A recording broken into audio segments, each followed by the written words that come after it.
Today, I want to talk to you about something that is not just psychological, but deeply biological, something that determines not only what you achieve, but how your brain and body literally wire themselves over time. And that is your ability to focus on yourself and to stop wasting time on things that don't serve you. Attention is a limited, trainable resource. And where it goes, your life follows. This is not just a metaphor, it is a fundamental principle of how your nervous system works. Your brain is constantly processing millions of bits of sensory information, but you can only consciously attend to a small fraction of them at any given moment. That fraction, what you decide to focus on, determines which neural pathways are strengthened and which wither away through a process called neuroplasticity. Attention is the gatekeeper of neuroplasticity. Whatever you repeatedly focus on, you are literally teaching your brain to get better at noticing, responding to, and prioritizing.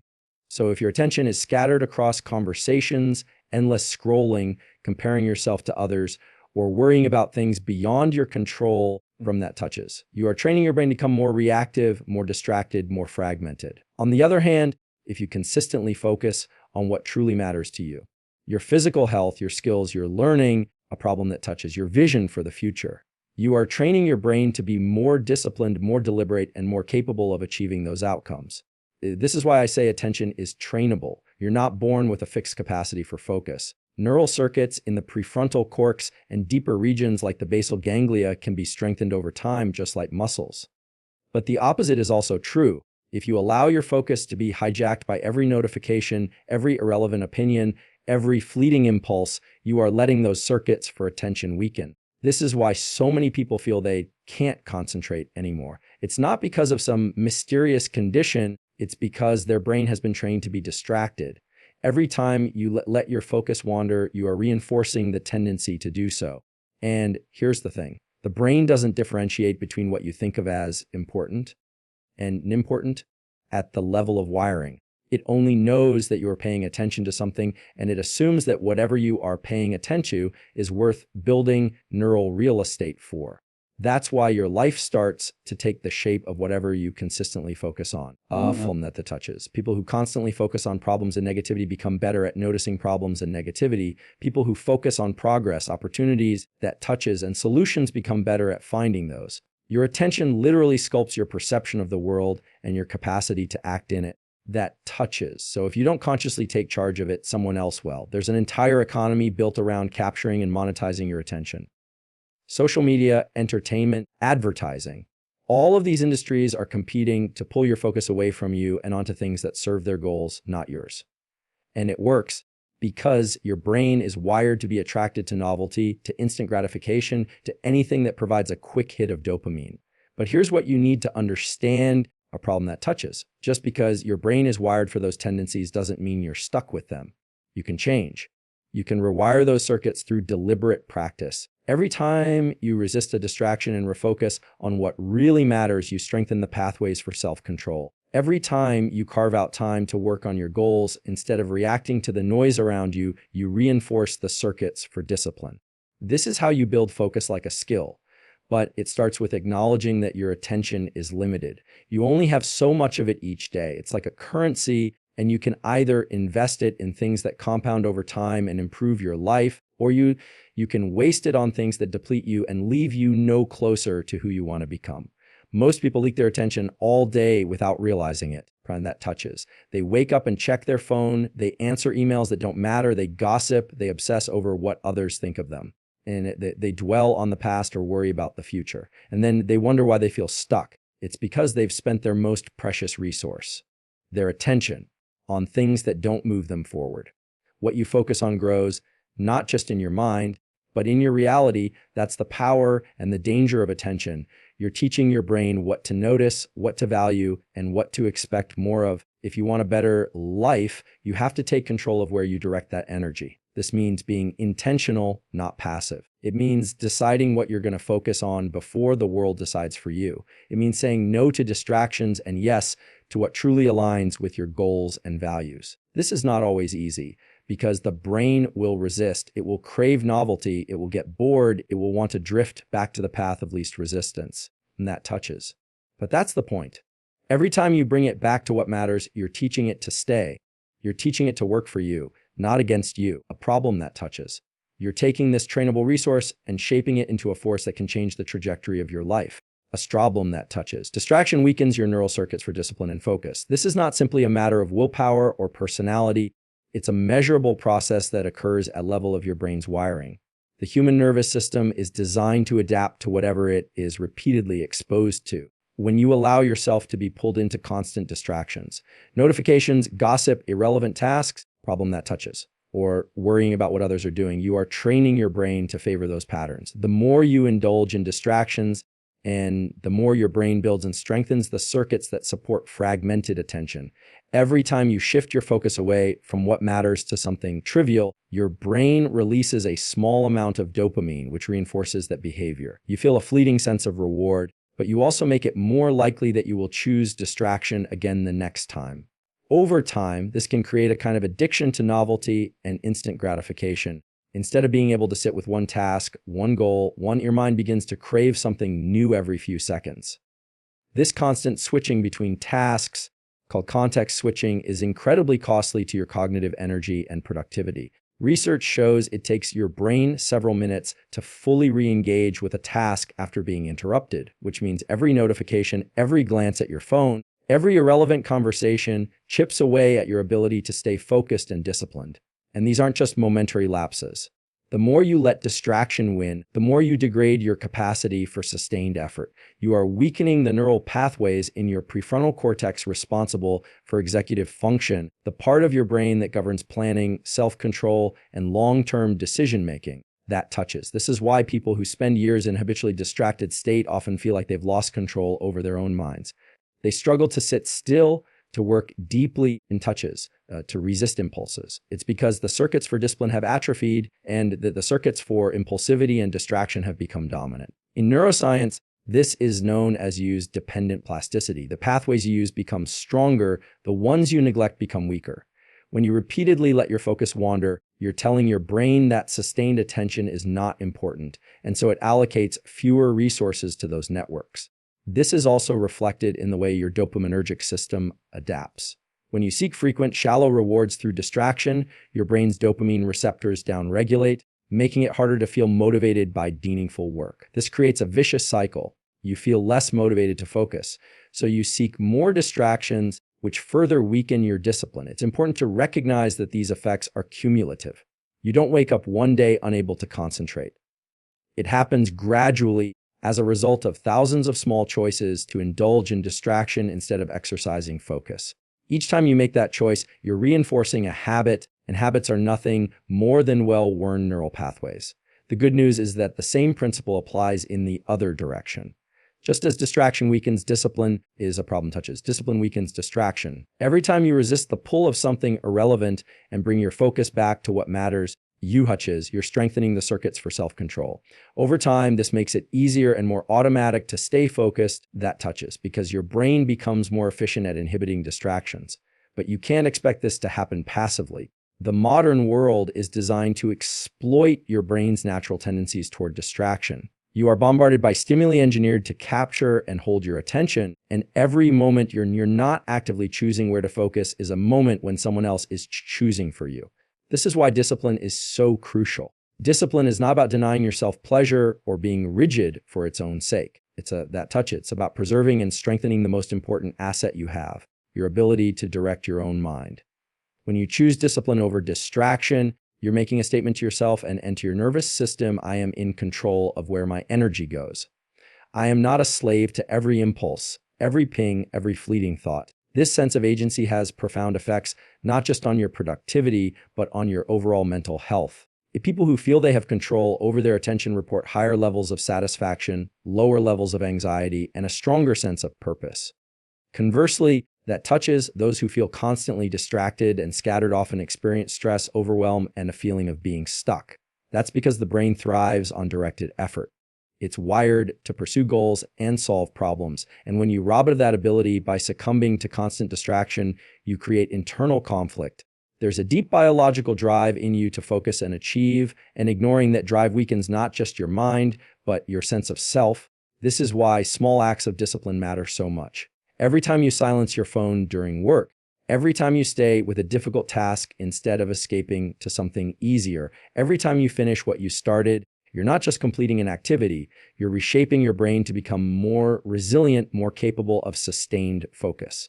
And this translates to every area of life. A disciplined mind is better equipped to handle stress, to plan for the future, to resist temptation, to build meaningful relationships. It is the foundation of all other forms of growth. Without discipline, even the best intentions collapse under the weight of distraction. But with discipline, you can train your brain to stay aligned with your goals, no matter how noisy the world becomes. This is not something that happens overnight. Just as years of distraction can erode your focus, it takes repeated, deliberate effort to rebuild it. But every small choice counts. The brain is remarkably plastic, capable of change at any age. The key is to stop feeding the circuits of distraction and start feeding the circuits of discipline. Prioritizing yourself is not selfish, it's neurobiologically essential for growth. Many people carry the misconception that focusing on their own development, well-being, and progress somehow comes at the expense of others, as though self-improvement and contribution to the world are mutually exclusive. But the reality of how your brain and body operate shows that you can only show up for others, make meaningful contributions, and perform at your highest potential if you first attend to yourself. The nervous system, which governs all of your thoughts, emotions, and actions, is not an infinite resource. It requires recovery, nourishment, and intentional direction. Constantly divert your attention outward, putting everyone else's needs and opinions ahead of your own. You're placing chronic demands on a system that is already under strain. Over time, this leads to depletion, reduced cognitive function, emotional instability, and even physical illness. This is because your brain and body interpret the constant neglect of personal needs as a kind of chronic stress, activating hormonal pathways that erode your resilience. Cortisol levels rise, sleep quality diminishes, immune function weakens, and your capacity to regulate your emotions declines. This creates a state of allostatic load, the wear and tear on the nervous system from being perpetually out of balance. People in this state often feel exhausted, irritable, and trapped in cycles of low motivation and poor decision-making. It's not because they don't care or don't want to succeed. It's because they've trained themselves to ignore the signals from their own body and mind in favor of external demands. But you cannot pour from an empty cup. The nervous system thrives when it has adequate time and energy to recover, when it is challenged in purposeful ways, and when it is given clear direction toward meaningful goals. When you prioritize yourself, your sleep, nutrition, movement, learning that touches, and personal vision, you are creating the biological conditions for your best work and highest contribution. You are building the internal capacity to handle challenges, adapt to change, and remain grounded even under pressure. This is not indulgence. It's maintenance of the very system that determines what you are capable of. Think of an athlete who neglects training, rest, and proper diet because they feel guilty taking time away from others. Their performance will inevitably decline, and they will be less useful to their team and less able to compete at all. The same is true of your mental and emotional performance. Neglect yourself, and you weaken the circuits of focus, creativity, and resilience. Prioritize yourself, and you strengthen them. This is not just about taking care of basic needs, but also about aligning your daily actions with your own values and goals. When you spend all of your time reacting to the needs and expectations of others, your nervous system is in a constant reactive state. The prefrontal cortex, which is responsible for long-term planning and intentional action, becomes less active, and the amygdala, which responds to immediate threats and emotions, becomes more dominant. This shifts your behavior into survival mode. Short-sighted, defensive, and reactive. On the other hand, when you take time to reflect, plan, and act in alignment with your personal priorities, you strengthen the neural pathways that support goal-directed behavior. You train your brain to stay focused on what matters to you, even in the presence of external noise and pressure. This has ripple effects on everything else in your life. People who prioritize themselves are more effective in their work, more present in their relationships, and more adaptable under stress. They are able to set healthy boundaries, which not only protects their own well-being, but also sets an example for others. Boundaries are not barriers. They are sublime that touches. They are signals yourself and others about what you value and where your energy belongs. When you fail to set boundaries, you allow your time and mental energy to be hijacked by the agendas of others. This creates resentment, burnout, and a sense of powerlessness. Of that touches. But when you establish clear priorities and protect them, you create a stable platform from which you can engage with the world fully. It's also important to understand that your brain is constantly assessing your sense of agency, your belief that you can influence your own life, problem that touches. When you act in ways that prioritize yourself, you send a signal to your nervous system that you are in control, that your actions matter. This strengthens of motivation and confidence.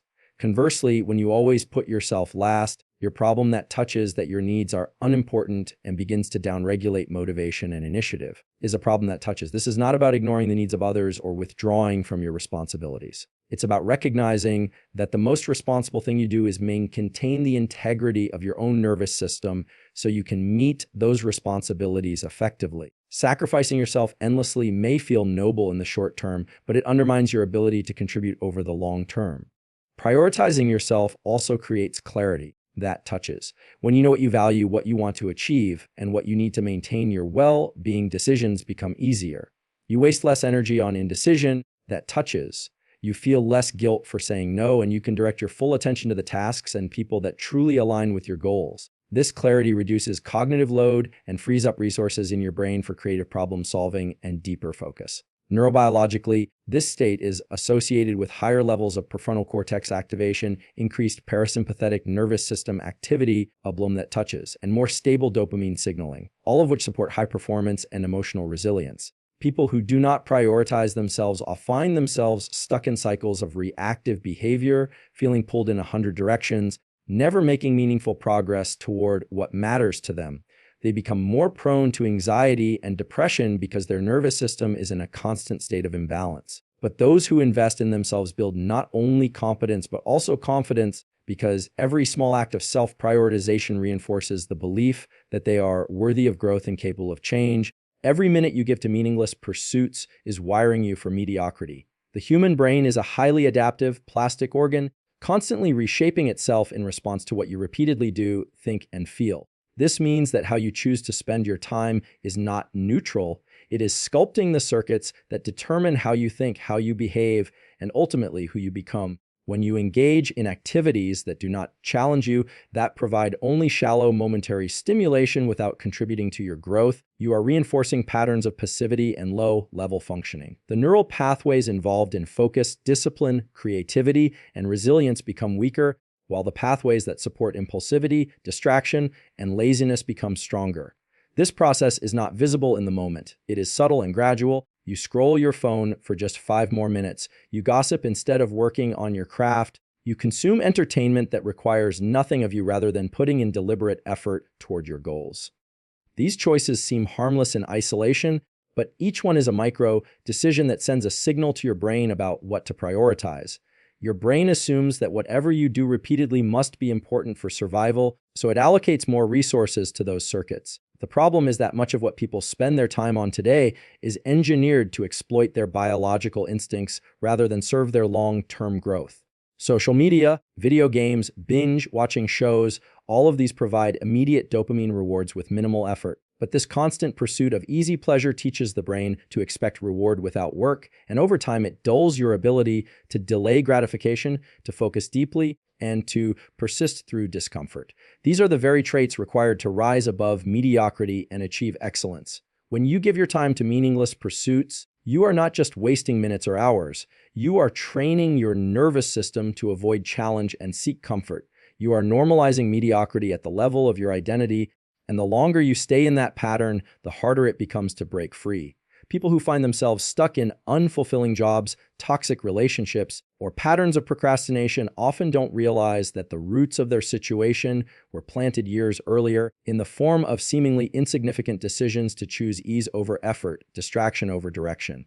The nervous system does not stand still. If you are not actively building the circuits required for focus and growth, you are allowing the circuits of mediocrity to dominate. And mediocrity is not just a lack of success. It is a state of learned helplessness where you no longer believe that your actions can meaningfully change your circumstances. This is why it feels so hard to break out of the cycle once it is established. The brain has already wired itself to prefer the path of least resistance, and choosing otherwise feels uncomfortable, even painful at first. But this discomfort is a sign that you are challenging the existing circuits and beginning to create new ones. There is no way to avoid this stage if you want to grow. You have to recognize that every minute you give to meaningless pursuits is a minute you are not investing in yourself. And the cost is not just lost time, it is the cumulative erosion of your potential. You have a finite number of hours in your life, and each one is an opportunity to either strengthen the habits and skills that will elevate you or reinforce the ones that will keep you average. Mediocrity is rarely the result of one catastrophic choice.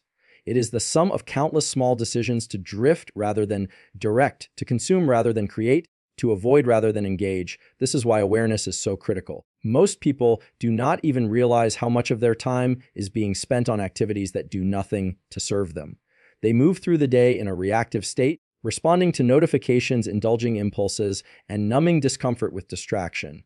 Their attention is fragmented, their energy is scattered, and their sense of purpose is diluted.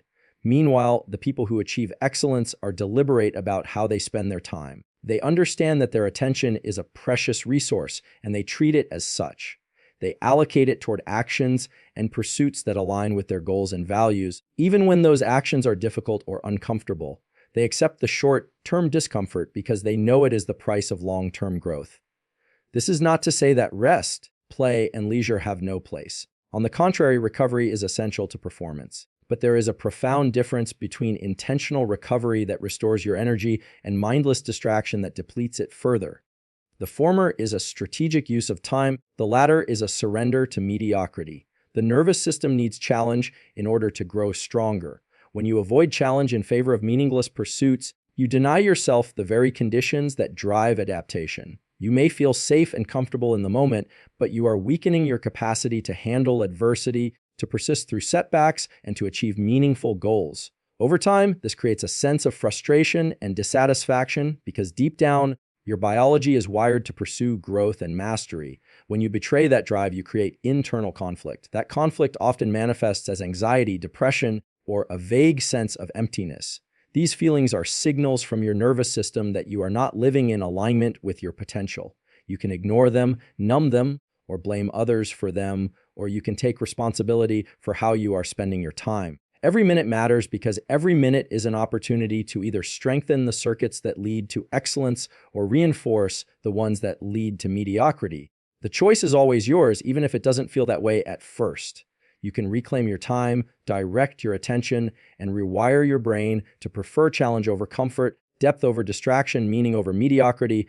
Deliberate focus strengthens your prefrontal cortex and builds resilience. The prefrontal cortex is the area of your brain responsible for planning, self-control, decision-making, and goal-directed behavior, and it is also the region most susceptible to the forces of distraction, stress, and poor habits. When you engage in deliberate focus, the conscious act of directing your attention to one meaningful task or goal at a time, you activate and reinforce the neural circuits within this critical region. These circuits operate like muscles, becoming stronger and more efficient the more they are used properly, and weaker when neglected or overwhelmed by competing demands.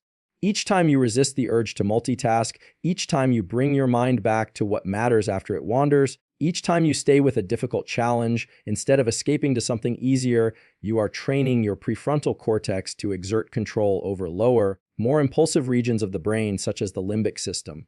This process not only improves your ability to focus, but also increases your capacity to tolerate discomfort, to handle stress, and to persevere through setbacks. In other words, it builds resilience.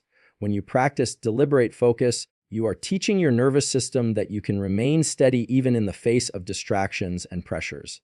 This is not a passive state, it requires active engagement and effort. Your brain is naturally inclined to seek novelty and avoid effort, so at first maintaining focus on a single meaningful task feels unnatural, even unpleasant. But it is precisely this act of overriding your instincts that strengthens the prefrontal circuits.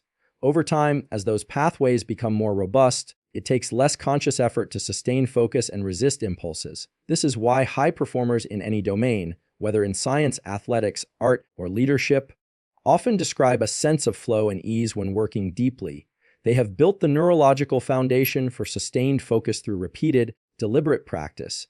In the process of strengthening these circuits, you are also enhancing your stress resilience. The prefrontal cortex communicates with structures such as the amygdala and the hypothalamus, which are responsible for triggering the stress response.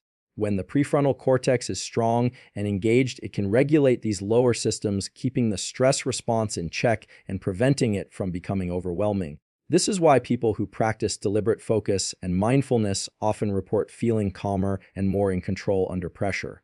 They are not suppressing their stress, they are managing it through top-down regulation. In contrast, people who constantly divide their attention, who allow themselves to be pulled in many directions, or who avoid meaningful challenges tend to have weaker prefrontal control and heightened reactivity. Their brains are in a perpetual state of vigilance, easily overwhelmed by minor stressors and prone to anxiety or burnout. Deliberate focus is not just about what you are paying attention to, but also about what you are choosing to ignore. The ability to filter out irrelevant stimuli, both external and internal, is a hallmark of a strong, resilient mind. Every time you say no to a distraction, every time you let go of a thought that does not serve your goal, you are practicing selective attention. This skill not only sharpens your concentration, but also conserves cognitive energy, leaving you with more resources to deal with truly important challenges. Cognitive resources, like physical energy, are finite. If you squander them on constant task switching, on worrying about what others think, or on trivial concerns, you deplete your capacity to focus when it really counts. But if you cultivate deliberate focus, you develop the ability to allocate your energy strategically, preserving it for the moments that matter most. This ability also extends beyond the cognitive level to the emotional level. When you practice staying focused on meaningful tasks, despite discomfort or boredom, you train yourself to tolerate emotional states that many people try to escape from. This is a crucial aspect of resilience.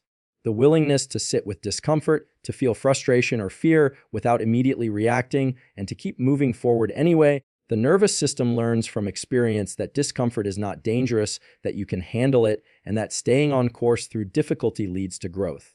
Over time, this builds confidence, grit, and a deep trust in your own capacity to endure and adapt. The connection between deliberate focus and resilience is also reflected in the way the brain and body recover from stress. When you regularly engage in focused, goal-directed activity, you activate the parasympathetic nervous system more effectively during periods of rest. This promotes faster recovery, more efficient sleep, and better overall health. People who allow themselves to be chronically distracted and reactive, on the other hand, tend to remain stuck in a low-level stress response even when nothing urgent is happening. Their bodies and minds never fully recover, leaving them depleted and vulnerable to illness and burnout. Deliberate focus also reshapes your sense of time and your relationship to the future. When you are constantly distracted, time feels scattered and fragmented, and it becomes difficult to see progress or maintain motivation. But when you work deeply on meaningful tasks, you experience a sense of coherence and momentum. Each focused session becomes a building block toward a larger vision, reinforcing the belief that your actions today have a meaningful impact on tomorrow. This belief itself is a key component of resilience because it keeps you motivated even in the face of setbacks. The habits you form through deliberate focus also influence those around you. People who see you staying grounded and purposeful despite distractions and adversity are more likely to respect your boundaries and emulate your behavior. In this way, your focus becomes a source of leadership, inspiring others to strengthen their own prefrontal circuits and build resilience in their own lives. Your ability to focus is not just a personal skill, but also a contribution to the people and environments you are part of.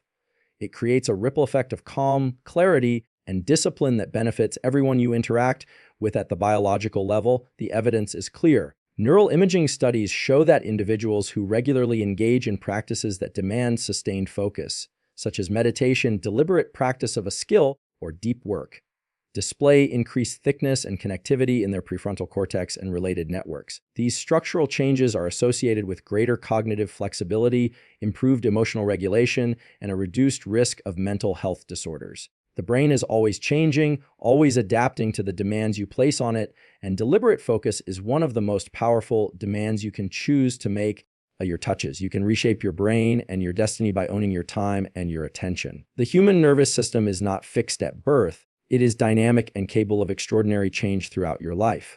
This capacity, called neuroplasticity, is the biological foundation of growth, learning, and transformation. Every thought you think, every choice you make, a problem that touches. And every minute you spend focusing on something meaningful or meaningless leaves a trace in the architecture of your brain. Over time, those traces accumulate and define not just your habits, but also your personality, your emotional tendencies, your skills, and ultimately the trajectory of your life. This is why the way you use your time and attention is far more consequential than most people realize. It is not just about getting more done in a day or avoiding wasted hours. It is about deciding who you become tomorrow and the day after and every day after. That your brain is made up of billions of neurons, and the connections between them are constantly being strengthened or weakened based on how often they are activated. When you focus on a particular task, idea, or goal, you activate specific networks of neurons. And if you do so repeatedly, those networks become more efficient, more stable, and more dominant. This is the biological reason why habits form and why behaviors become automatic over time. The networks you invest your attention in today are the ones that will drive your decisions and actions tomorrow. If you allow your attention to be hijacked by distractions, by things that do not align with your goals, you are strengthening the very circuits that make you more likely to remain stuck, reactive, and unfocused. But if you deliberately direct your attention toward what truly matters to you, even in the face of discomfort or boredom, you are reinforcing the circuits that give you control over your mind, your behavior, and your future. Owning time means recognizing that it is finite and irreplaceable. No one else will protect it for you. If you don't actively choose where your minutes and hours go, the world will choose for you. There are countless forces competing for your time. Other people's agendas, entertainment platforms, marketing campaigns, even your own unconscious habits. All of these are designed to capture and hold your attention because attention is power. Every minute you give to something outside of your chosen priorities is a minute you cannot get back, a minute you are investing in someone else's goals rather than your own. That touches. People who fail to own their time often wake up years later realizing they have spent much of their life reacting rather than creating, drifting rather than directing, surviving rather than thriving. The most successful and fulfilled individuals are those who treat their time as a sacred resource, budgeting it carefully, protecting it from unnecessary demands, and using it to build the life they actually want. Owning your attention means, and something even deeper, it means taking responsibility not just for what you do, but for what you allow into your mind. Your attention is the gatekeeper of your reality. Whatever you consistently focus on shapes your perception of the world and yourself. If you give your attention to negativity, gossip, comparison, or fear, your mind will learn to see more of those things.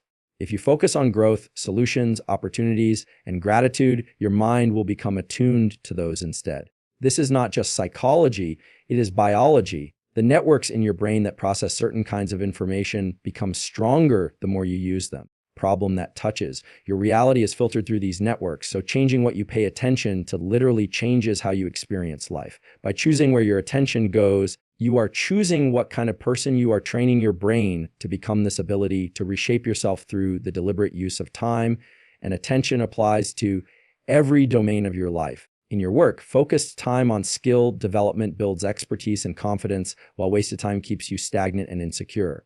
In your relationships, giving full attention to the people who matter builds trust, intimacy, and connection, while divided attention erodes these bonds.